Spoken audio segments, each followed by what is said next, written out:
संतोषी माता की जय। प्रिय भक्तजनों, आज हम इस वीडियो में संतोषी माता की व्रत कथा सुनेंगे। शुक्रवार के दिन माँ संतोषी का व्रत पूजन किया जाता है। इस पूजा के दौरान माता की आरती, पूजन तथा अंत में माता की कथा सुनी जाती है। तो आइए सुनते हैं संतोषी माता की व्रत कथा। तो उससे पहले प्रेम से बोलिए संतोषी माता की जय। एक समय की बात है, एक वृद्ध स्त्री का एक ही पुत्र था। विवाह के बाद वृद्ध स्त्री अपने सुशील बहू से घर का पूरा कार्य करवाती, लेकिन ठीक से उसे भोजन भी नहीं देती। पुत्र यह सब देखकर चुप रहता। बहू दिन भर उपले थेपती, चूल्हा चौका करती, बर्तन कपड़ों के बीच दिन बीत जाता, लेकिन सास का व्यवहार ना बदला। इसी समय वृद्ध स्त्री का पुत्र काम के कारण परदेश चला गया। पुत्र के जाने के बाद सास का व्यवहार बहू के प्रति और भी क्रूर हो गया। एक बार बहू मंदिर गई तो उसने देखा कि बहुत सी स्त्रियां संतोषी माँ का व्रत कर रही थी। बहू ने स्त्रियों से व्रत की जानकारी ली। स्त्रियों ने बताया कि शुक्रवार को नहा धोकर एक लोटे में शुद्ध जल लेना, गुड़ चने का प्रसाद लेना, सच्चे मन से माँ का पूजन करना, खटाई भूल कर भी ना खाना। व्रत का विधान सुन बहू संयम से व्रत करने लगी। बहू हर शुक्रवार माँ से प्रार्थना करती कि माँ, जब पति के दर्शन होंगे मैं अपने व्रत का उद्यापन करूँगी। अब एक रात संतोषी माँ ने उसके पति के स्वप्न में दर्शन देखकर घर जाने का आदेश दिया। तो पति ने कहा, सेठ का सारा सामान अभी बिका नहीं है, रुपया भी नहीं आया। माँ की कृपा से अगले ही दिन सेठ का सारा सामान बिक गया तो सेठ ने भी पति को घर जाने की इजाजत दे दी। घर आकर पुत्र ने अपनी माँ और पत्नी के हाथ में काफी रुपए रखे।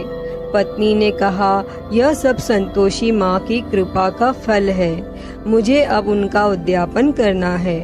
बहू ने सभी को न्योता दे उद्यापन की तैयारी की, लेकिन पड़ोस की एक स्त्री बहू के सुख से ईर्ष्या करने लगी। उसने अपने बच्चों को सिखाया कि तुम भोजन के समय खटाई जरूर मांगना। उद्यापन के भोजन के समय बच्चे खटाई के लिए मचलने लगे तो बहू ने उन्हें पैसा देकर बहलाने की कोशिश की। बच्चे उस पैसे से दुकान से इमली की खटाई खरीद कर खाने लगे तो संतोषी माँ ने बहू पर कोप किया।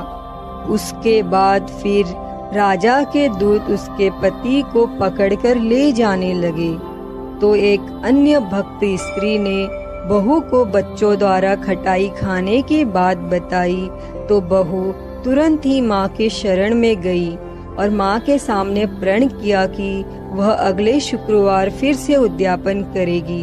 यदि पति न आया तो भूखे रहकर अपनी जान दे देगी। संकल्प के बाद वो मंदिर से निकली तो राह में पति आता हुआ दिखाई दिया।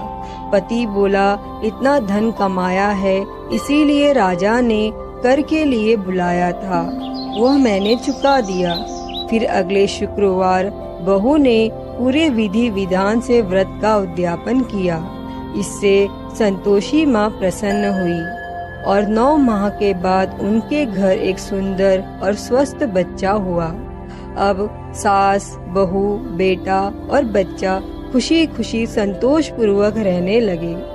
हे संतोषी माता, जैसी कृपा आपने उस वृद्ध स्त्री की बहू पर की, वैसी ही कृपा इस कथा को कहते, सुनते और हुंकारा भरते पर करना।